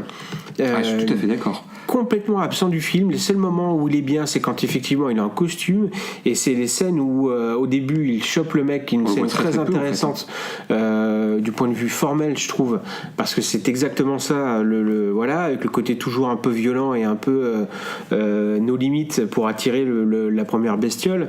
Mais après qui est totalement effacé de ça, et puis t'étais une incohérence, enfin ils font revivre Superman avec cette putain de boîte, mais sauf que tu sais déjà que la Terre elle bouge à la fin en fait tu sais très bien que le mec il est pas mort, et puis moi j'ai été déçu parce que donc c'est des éléments qui sont empruntés à 2 tomes qui sont vraiment géniaux, que je vous recommanderais. C'est la mort de Superman, qui sont 2 pavés. On t'avait déjà discuté. Mais oui, qui sont vraiment superbes. Et notamment, ce qui me faisait saliver, c'était éventuellement de voir Superman dans son costume de rédemption noir. Il n'y a pas ça. Il y a rien en fait de ce que t'aimes. Ils ont eu, donc c'est voilà, Flash. Qu'est-ce que tu veux que je te dise de Flash? Quand je dis Sheldon avec un pyjama, mais voilà, tu prends, c'est exactement ça. C'est Sheldon dans son costume de Flash quand il va faire des conventions. C'est le même personnage. Oui, mais si tu veux, le côté inadapté, je veux dire, on nous le sert à toutes les sauces. On a Sheldon, on a Monsieur Robot. Je veux dire, c'est vraiment, ça devient ce type de personnage-là, ça devient le nerd inadapté qui a pas d'amis, et ça devient la tarte à la crème du personnage. Cyborg, j'ai aimé le premier, dans les premiers quarts d'heure, si tu veux, le traitement. J'en veux à mon père. Est-ce que tu trouves, tu vois, toute la scène où il le questionne assez rudement. On est d'accord que le père, c'est Terminator 2. Ouais, tout à fait. C'est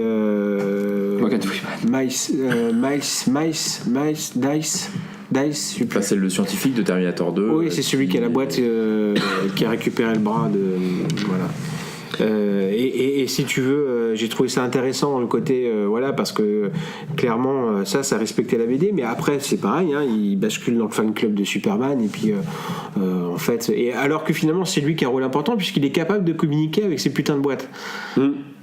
Donc il devrait, tu vois, avoir de l'épaisseur, mais en fait non. Donc voilà, c'est un ouais. Alors Aquaman bien. Parce que Jason Momoa, parce que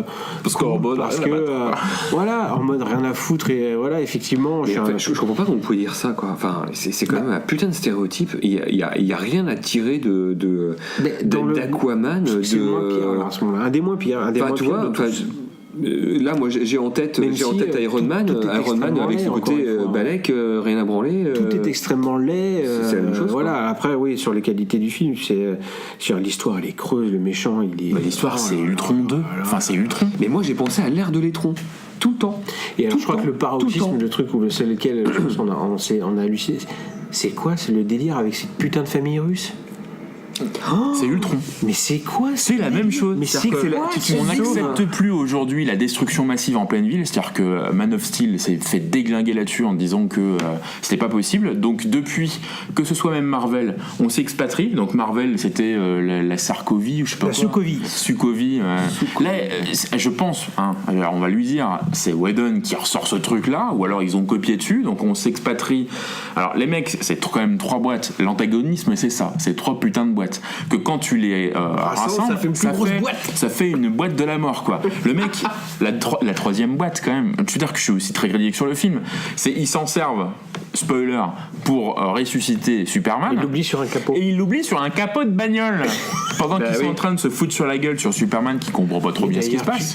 Mais d'ailleurs, pourquoi cette scène? Vous galérez pour trouver cette putain de boîte et quand vous l'avez, le mec il la pose comme une vulgaire paire de lunettes de soleil sur un capot de bagnole et quand le mec vient, ils se regardent tous en disant ah ouais, merde, la boîte. Et pire, le méchant les rassemble et là, il se passe rien. Il n'y a pas la destruction qu'on attend, il y a simplement des espèces de t'as trucs. Une grosse bulle dégueulasse là, voilà, je sais pas trop quoi là. Et derrière, on a l'impression que c'est pas. On dirait un truc de SOS Fantôme 2, tu sais, la carapace de slime qui se met. Et en fait, le mec attend comme une espèce de monologue où je vais te raconter mes plans. Avec la statue de la liberté. Oui. Et il se passe rien, et en fait, il attend que les méchants pour que le truc se mette en place. Et effectivement, parce qu'à un moment donné, il faut quand même qu'on te montre que ça se passe dans un village russe dans lequel va y avoir des civils, etc. Les civils sont caractérisés par une famille de 4 personnes qui prennent la fuite dans une lada pourrie. Tu sais que moi, j'avais pas du tout compris. C'est-à-dire que quand je vois cette famille, j'ai cru qu'il y avait que. Sur les premiers plans. Mais oui. Moi, je me dis, mais pourquoi ils nous montrent ça? Mais je comprenais pas pourquoi il y avait que. Et à un moment donné, au détour d'un plan, peut-être un quart d'heure plus tard, on s'aperçoit que dans le fond, donc eux quittent leur maison pendant laquelle ils sont cloîtrés pendant je sais pas combien de temps. Alors pourquoi est-ce qu'ils. Et on voit dans le fond qu'il y a d'autres personnes qui sont en train de fuir. Et là, je me dis, mais j'avais jamais compris qu'il y avait toute une ville, moi. J'avais jamais compris ça. Bah, tu l'as pas compris quand Superman il se balade avec un livre. Non, mais je te parle entre le début de la famille russe et la fin de cette. Tous les allers-retours famille sur russe. cette famille, en fait, tous les allers-retours sur ce qui se passe à l'intérieur. La gamine qui prend le truc d'insecticide, tu te dis, mon Dieu, on en est là. Oui. Mais pourquoi tu me montres ça? Mais je m'en branle en fait, c'est pas intéressant. Pourquoi tu me montres ça? Bon, je vous dis ce que j'en ai pensé. Moustache. Alors moi j'ai pas votre background en matière de. Qui reste ce qu'il est, encore une fois. Oui, mais vous avez malgré tout, toi Aurel, t'es capable de dire voilà, moi j'aurais aimé c'est ça. Aficionados de Batman. Voilà. Moi, c'est pas une culture que j'ai, donc je perçois pas du tout ce type de film avec ce prisme-là. Donc je le prends avec ce qu'il peut m'apporter sur le personnage, sur les personnages, sur l'intrigue, et voilà, comme un film un petit peu plus classique, mais sans avoir de connaissances. C'est là où je sais pourquoi maintenant j'ai aimé les films de super-héros type Spider-Man époque Raimi et autres Batman époque Nolan ou Burton, c'est que les personnages étaient caractérisés. C'est-à-dire que le personnage, il est hyper bien défini. Tu vois quelles sont ses forces, ses faiblesses, là où il pêche. Et là, je me retrouve avec vraiment des coquilles vides. Et je trouve que les personnages sont aucunement incarnés, mais aucun d'entre eux, quoi. Aucun d'entre eux. Le Batman. Alors. Là, je trouve que le Ben Affleck, il est comme tu disais tout à l'heure, mais il est vide, il se passe rien. Il ne se passe rien avec Ben Affleck. Il peut rien faire. Mais c'est pas le problème, Franck, c'est pas le même personnage. C'est pas exploité. C'est pas le même personnage. Tu peux être dans la peau d'un personnage désabusé, vieilli, fatigué. Le Logan. Oui, je suis d'accord. Tu vois, enfin, on en revient là, putain, c'est fou quand même. On en revient Batman à ce putain de dans le Batman Rises où il joue un peu cette carte-là. Le personnage, il est fatigué, il en peut plus, c'est plus possible. Là, c'est pas. Mais c'est pas ça. Tu le ressens pas. Là, t'as Ben Affleck qui n'est pas là. Tu le ressens sur 2-3 scènes qui moi m'ont plu. Moi, je trouve que tu le ressens. Je sauve le film juste. Notamment, je sais pas si tu sens bien dans Batman contre Superman, il envoyait chier Alfred sans arrêt. En lui disant mais va te faire foutre. Ah mais je dis pas qu'il y a une rupture. Et là en fait mais si ils se regardent comme deux vieux, ils disent oh bah maître moi je reconnais plus trop ce monde là.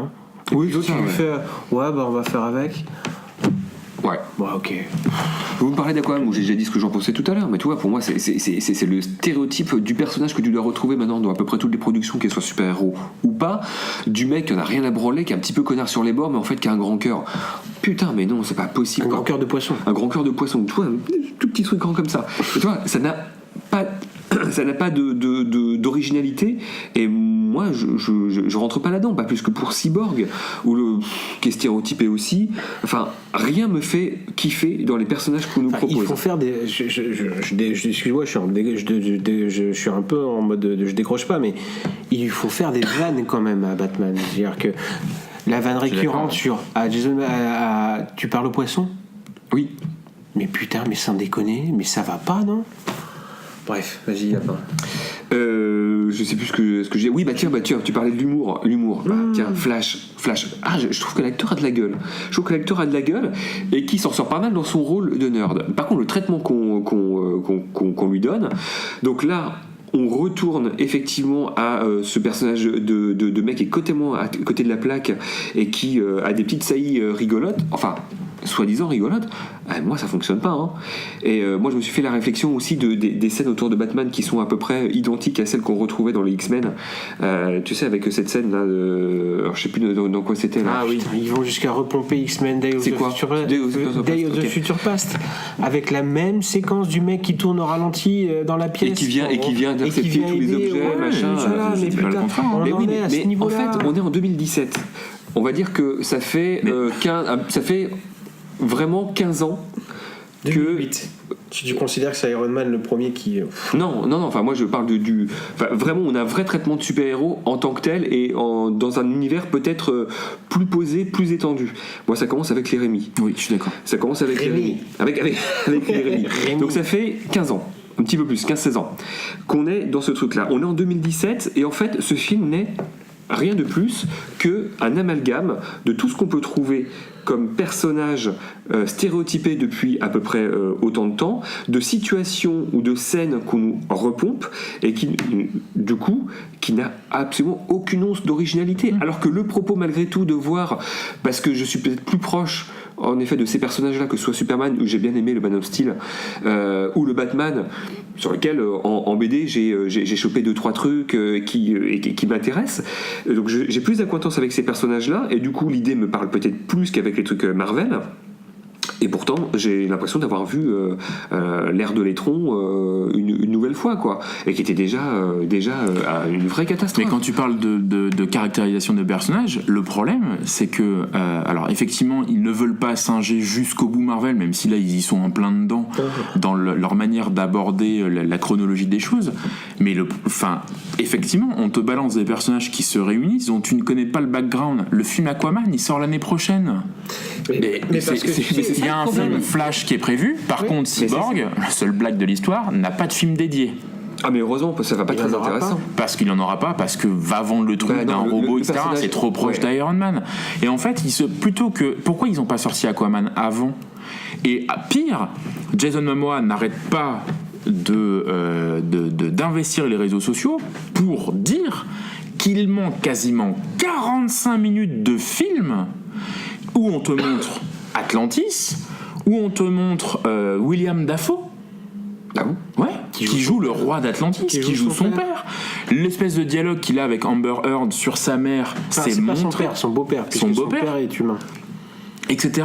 Et en fait, Jason Momoa est en train, je pense, à dessein, parce qu'il sait que le film de James Wan est déjà qui pousse un maximum pour qu'on se tape, et là je trouve aussi que c'est n'importe quoi, qu'on se tape la sortie de la version longue de Justice League, qu'on va, comme pour Batman contre Superman, nous désigner comme étant finalement la vraie. À ce moment-là tu la sors en salle. Mais le truc c'est qu'en fait, et ça rejoint ce que vous disiez tout à l'heure, sur la volonté à un moment donné de se dire ok, la recette qui marche en fait c'est la recette Marvel, sauf que Marvel a eu entre guillemets l'intelligence, en tout cas d'une certaine logique, de sortir des films relatifs. Tu sais, il y a combien de films pour arriver à Avengers? C'est ça, voilà, c'est ça. Avengers, il y en a 5. C'est ça. Donc, il y en a 5 entre 2008 et 2012. Et donc, il y a une certaine logique à un moment donné d'arriver à une compilation de tout ça et arriver à quelque chose. Mais après, on n'aime pas les films. ça marche et ils se prennent un peu les pieds dans le tapis, mais avec Homecoming ils s'en sortent pas mal puisqu'ils font l'inverse pour Spider-Man où ils l'ont présenté dans une scène au chausse-pied, ça s'est vu, plutôt que de faire Homecoming, etc. Sauf que il s'en sort parce que du coup Homecoming se passera après. Sauf qu'a priori, le film Aquaman se passera avant Justice League. Mais là, on arrive en effet avec des personnages. C'est pour ça que Homecoming a l'intelligence de ne pas nous refaire une origin story de Spider-Man. Parce que derrière, il fallait qu'on le réintègre avec le deal avec Sony, donc on le fout au chausse-pied dans l'Avengers. Et derrière, on peut pas faire autrement. Si catastrophique que ça. Non. Mais parce qu'ils prennent le parti de dire on l'a introduit comme ça, c'était pas l'idéal, mais c'était ce qu'on devait faire pour des questions de droit. La logique derrière, on avance. de DC est hyper maladroite parce que la seule façon de nous mettre en tête les personnages qui vont investir Justice League, c'était via Batman vs Superman et donc cette clé USB dans laquelle on a 3 pauvres photos de 3 pélos. Et voilà, et donc ça aurait pu passer si derrière on t'aurait intercalé les films. Mais voilà, non mais je dis pas, mais s'ils étaient dans une logique de allez, on fait l'Aquaman, on fait le machin, on fait le machin. Okay. On arrivera à Justice League. Voilà, mais là on nous demande tout à coup de dire putain, ces mecs-là, c'est eux qui vont nous sauver le cul, les gars. Donc voilà, croyez en eux, investissez les personnages. Et t'es là, non en fait. Non, Flash est facile parce qu'on a déjà des références. C'est peut-être le mec le plus connu après. Alors attends, de l'ensemble, parce que Aquaman. Moi j'ai en tête le Flash d'une série des années 90 qui était génial avec Mark Hamill. Il y avait Mark Hamill.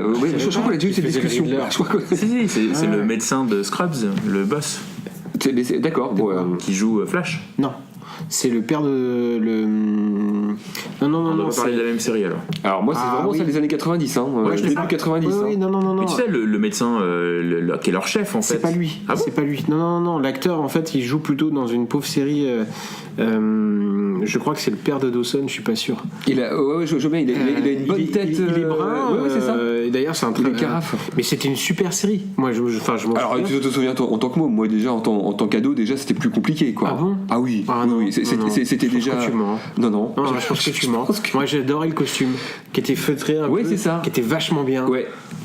Et Mark Hamill qui jouait dedans. Tu vois, je me souvenais pas de. Je me souvenais pas de Mark Hamill. Si. Toi, Flash, on n'a pas plus de références que ça. Éventuellement le Wonder Woman, oui, forcément, t'as eu le. Avec Linda Carter qui est. Alors, Gal Gadot, elle est quand même, elle incarne super bien. Je trouve que c'est le costume lui va bien. Effectivement, c'est le père. C'est moi le porc. Non, mais c'est moi le porc. C'est moi le porc. Je dis elle incarne très très très bien le personnage. Tiens, si, j'ai bien aimé la scène avec les Amazones, ça faisait envie en fait. Tu vois, regarde Wonder Woman. Tu vois, là ça faisait envie. Ouais, parce que tu kiffes la muscu aussi, toi. Aussi. Tiens, mais pourquoi ils sont pas là les Amazones d'ailleurs 300, en fait. Pourquoi est-ce qu'ils viennent pas dans le combat final? Parce que pour revenir au combat final, elles ne peuvent pas sortir de l'île. Mais oui.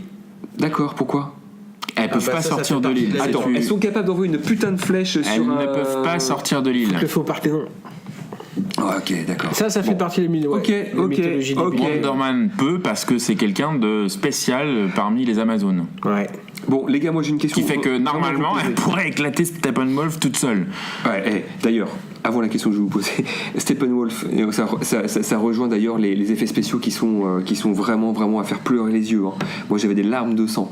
Mais Steppenwolf, mais comment est-ce qu'on peut faire un monstre aussi laid aujourd'hui, encore en 2017 quoi? Comment est-ce que tu peux faire un monstre aussi raté? Alors, pour en venir à Steppenwolf, instant polémique, Joss Whedon ne trouve rien de mieux sur Twitter, après la sortie du film, en plein débat, moustache, machin, etc., que de liker, pas retweeter, liker le tweet d'un mec qui dit que Steppenwolf est le pire méchant d'un film de super-héros du monde. Ce qui fait qu'en ce moment, les fans hardcore de DC, fans de la vision de Snyder, sont en train de cracher sur Joss Whedon en disant que c'est lui qui a salopé le film, parce qu'en plus il aime pas les personnages et il s'en prend plein la gueule à cause de ce truc. Il est peut-être aussi assez réaliste sur la tronche de son bad guy. Donc la question que je voulais poser, les gars, c'est est-ce qu'on va retourner voir des films de super-héros? Ça vous donne envie? Alors, Il y a deux choses, c'est que moi le film Aquaman avec James Wan aux commandes, moi j'ai plutôt envie de le voir parce que c'est James Wan, parce que Jason Momoa dans le rôle me tente plutôt pas mal et que un film en milieu sous-marin etc. Avec encore une fois James Wan aux commandes, ça peut être sympa. Mais au-delà de ça. En fait, tout. Parce que là, moi, ça me donne pas envie de regarder Wonder Woman, par exemple. Ah non. Ah mais si, mais les gars, attention, c'est pas. Il y a des problèmes aussi de scénario dans Wonder Woman. Franchement. Mais le film est infiniment meilleur que Justice League. Moi, j'ai pas envie de rentrer dans leur logique là, parce que ça fait longtemps qu'on en parle. Voilà, je suis un petit peu le con parce que ça me fait chier d'aller les voir et j'y vais quand même. Mais sauf qu'au bout d'un moment, je me dis qu'on se fait bien baiser, mais comme des connards, quoi. Aller voir ce genre de truc et leur filer un petit peu de blé. Putain, mais si ça fonctionne et si ça fait depuis 15, presque 20 ans maintenant qu'on est dans cette logique là et dans la surenchère de la merde en barre, c'est parce qu'on y va, les mecs. Donc au bout d'un moment peut-être que... Après moi j'ai un rapport à ça qui est aussi un peu particulier, c'est parce que j'ai une carte de ciné limitée et que inconsciemment, même si je paye 20 balles par mois, je sors pas ma carte bleue pour dire je paye 10 balles pour une place de ciné. Ce qui fait que je sais que dans mon année, je vais surrentabiliser ma carte et que je vais aller voir des films qui me plaisent, etc. Et derrière, peut-être très naïvement, je n'ai pas l'impression de leur donner du pognon. Après, il y a peut-être aussi un choix éditorial qu'on fera de boycotter ce genre de. Je suis pas certain que derrière, tu vois, Thor Ragnarok, on l'a pas chroniqué. Je pense qu'effectivement derrière, on chroniquera pas nécessairement autant de films de super-héros qu'on a pu faire là. Je pense que vous, le King Kong, vous auriez pu vous en passer aussi, que j'ai toujours pas vu d'ailleurs. Oui, mais c'est autre chose parce que le King Kong, malgré tout, c'est une figure du cinéma. Ça fait partie là aussi d'un univers c'était le retour de toi, ça venait après. C'est autre chose. Ouais. Et puis malgré tout des King Kong. Non mais oui, on s'interrogera voilà. surtout quand tu vois ce qu'on a pu voir. Après, je pense que DC là est devant le fait accompli que là la vision de Snyder n'a pas fonctionné auprès du public et ils ont commencé à la déglinguer avec Justice League de la pire des manières différentes. Donc ils peuvent pas revenir à cette vision là parce que de toute manière le mec reviendra pas. Donc cette vision là, elle est enterrée et je suis déçu parce que je trouve que c'était la plus intéressante et celle à même de se démarquer de Marvel. Derrière, à partir du moment où ils voient que l'humour à côté ça fonctionne, je pense qu'effectivement on va plus verser là-dessus et moi c'est pas nécessairement ce qui m'intéresse. Donc Aquaman, j'irai le voir pour un réalisateur et pour un acteur que je trouve plutôt pas mal. James Wan, c'est donc le. Alors James Wan, c'est film d'horreur. Oui, alors il est produit. C'est les plus what the fuck des Fast and Furious, mais qui tiennent la route. Mais James Wan, c'est un vrai bon faiseur dans le milieu de l'horreur. Alors il a fait le premier Saw, par exemple, voilà. Le premier, hein. D'accord. Le premier Saw, il a fait l'Insidious, il a fait toi. Donc après. Très rapidement, les projets Warren, très rapidement, ce sont des films qui sont surtout pour les suites pris en charge par d'autres et qui sont des produits extrêmement formatés. Il fait des charts en fait, quasiment. Il fait des quoi ? C'est-à-dire que le mec donne le là sur un premier film et du coup la déclinaison. Oui, alors et après on en pense qu'on en veut. Toi, Insidious par exemple, Insidious c'est un film extrêmement calibré dans le domaine de l'horreur et donc avec les jumpscares, c'est pas très original. Hein. Après c'est un bon faiseur, moi je trouve. James Wan était plutôt un bon faiseur et surtout tout ce qu'il faisait dans la période pré-Saw, même si j'aime beaucoup le premier Saw. Hein. Moi le premier Saw est vraiment très très bien. Plutôt que Saw 6 c'est Saw 7. Ah, la Saw 7. Saw 7.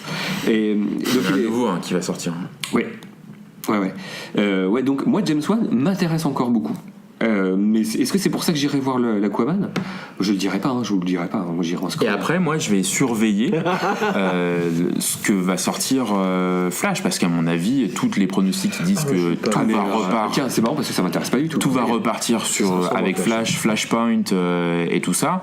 Je vais surveiller. Après Marvel, là, moi, j'assume. Je continuerai à voir les Marvel. À la limite, je pense qu'il y a plus d'intérêt à voir les Marvel parce que les Marvel, en fait, se rapprochent d'un truc qui moi va m'intéresser, c'est-à-dire le renouvellement. C'est-à-dire qu'on va avoir en fait qui est complètement digéré dans les comics, qui ne pose absolument aucun problème. Et du coup, c'est la seule, par exemple, le fait que tu vois Thor devienne une femme. Mais putain, mais quelle est la logique des choses, quoi? Mais non, mais si tu C'est une veux. logique mais non, éditoriale papier en fait. Ah ouais, voilà. C'est des runs. Ouais, Et ok. au bout d'un run, hop, on change. C'est même Voilà, chose que c'est, pour le docteur. Non, mais tu parles de renouvellement. Alors, c'est peut-être pas le renouvellement des personnages, si tu veux, Oui. mais par exemple, toi, là, bon, je voulais en parler pendant le Christmas Qui peuvent peut-être- Special, mais j'ai vu Les Gardiens de la Galaxie 2, là. Mais c'est affligeant, en fait. C'est affligeant. Moi, je trouvais ça pas Donc mal. là, alors, pas autant affligeant, mais moi je me suis par rapport au premier, autant le premier, si tu veux, autant le premier pouvait passer, voilà, autant le deuxième, je dis mais alors là, au niveau originalité et reboot renouveau, là, tu dis mais merde, putain, mais c'est pas possible, on va nous resservir, ça y est. Le Gardien de la Galaxie, c'est contaminé par le truc de ça va fonctionner, on a trouvé l'autre recette à la con. Voilà, donc bah non, Deadpool qui va arriver là, putain, mais la peur, non. Moi, je vais pas voir plus les Marvel que. Ou alors éventuellement en VOD, toi, le truc où tu fous 4 balles, basta, quoi. Bah voilà, moi j'ai cette logique-là, mais au ciné, parce que après le jour où, pour X ou Y raison, je suis amené à rendre ma carte, j'aurais la même logique que toi, parce qu'effectivement, Je sais c'est bien 10 ce balles qu'il va la te faire rendre place. ta carte. Effectivement, mais pour l'instant, moi je le dis, c'est vraiment une position très particulière parce que j'ai une carte limitée et où je vais très clairement voir des films que je n'irais pas voir s'il fallait que je paye à Non, chaque mais fois et que ça T'avais une un réflexion, budget.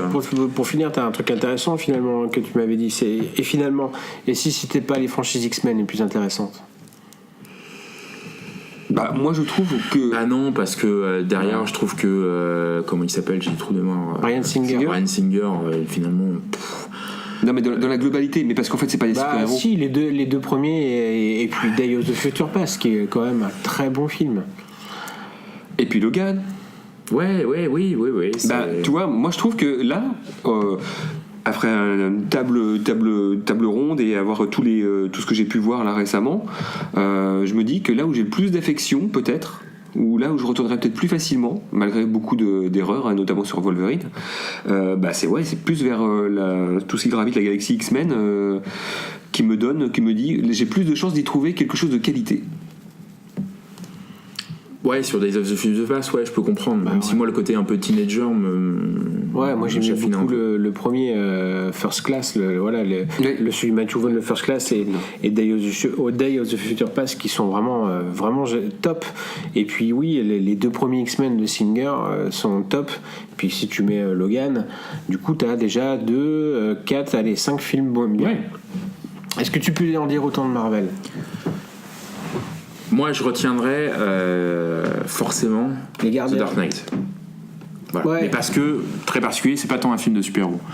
Derrière, pour moi, si tu veux vraiment, tu remontes encore plus loin et tu t'arrêtes à Rémi, et puis tu vois le premier, et puis tu vois le 2, et puis tu t'arrêtes là, et puis tu as finalement ce qui s'est fait de mieux en matière de super-héros pop, parce que je mets pas Dark Knight Rises, enfin The Dark Knight dans ce moulure-là parce que c'est un polar, Ni mais les dans deux le premiers côté de Burton. ni les deux premiers de Burton qui sont très baroques, mais si tu veux le film de super-héros Tel qu'on de connaît, cette mouvance ouais. actuelle pop avec de l'humour, etc. Et ben c'est encore et toujours Les les trucs deux qui ont, premiers films de on Rémi est d'accord, qui n'ont pas bougé. Surtout- Et je ne comprends pas d'ailleurs pourquoi est-ce qu'on n'a pas de rumeurs de l'un ou de l'autre des deux studios qui vont voir Rémi en lui disant tu remplis le mec. Bah parce que je pense que ça l'intéresse pas. Parce que ça l'intéresse pas, mais qu'il y ait des rumeurs comme quoi il est approché. Bah, je pense qu'ils aimeraient bien refaire un carton à la fois commercial et critique, parce que c'était vraiment des cartons critiques hein, complètement. de le Spidey. Hein. Je suis d'accord.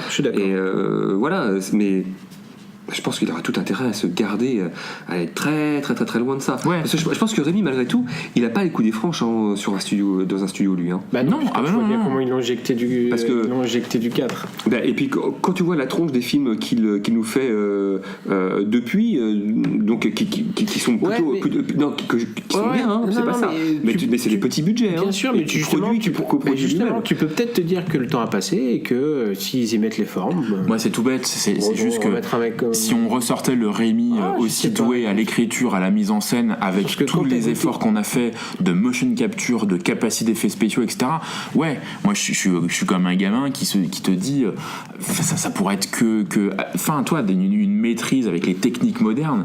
Forcément, le mec il est en capacité. Après, je pense qu'il est grillé, il fait son petit bout de chemin, il s'éclate sur sa série, et c'est très bien comme ça.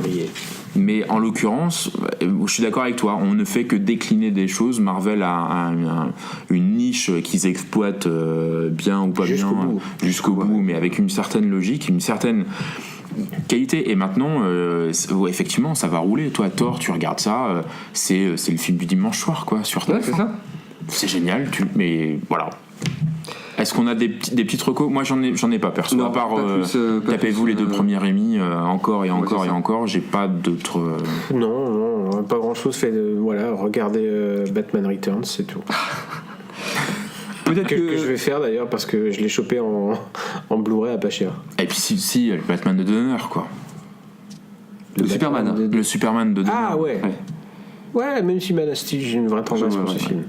Peut-être que le prochain épisode ce sera le Christmas special. Alors déjà, vous l'avez compris, Batman et Justice League, ça a pas fait l'humanité. Alors effectivement, là, pour teaser un peu les trucs, ça va être assez rapide. Il va y avoir un Christmas special, vous l'avez compris, on vous le tease depuis un moment. Maintenant, est-ce qu'il viendra avant ou après la sortie de Star Wars ? On n'en sait pas encore. Oui, oui, mec, Star Wars, 13 Faut qu'on décembre. réfléchisse à ça. Donc on verra ça. Tiens au jus. Simplement, dites-vous que d'ici la fin de l'année, il y aura que 2 derniers épisodes de Cinécast avant la saison 2018, et donc ce sera le Star Wars et le Christmas Special qui, je pense, en termes de durée, va tout exploser, en termes d'éthylisme ici. Ouais, c'est ça. Voilà, donc Justice League, c'est dispensable. Au revoir. Salut tout les le monde. gens. Ciao. Salut. Listen to me. Don't move. I want to talk to you. Come on, sit down. Et si je te mets une balle dans la tête, hein, qu'est-ce que tu penses de ça? Vous avez un peu abusé de la bouteille, est-ce que je vois? That's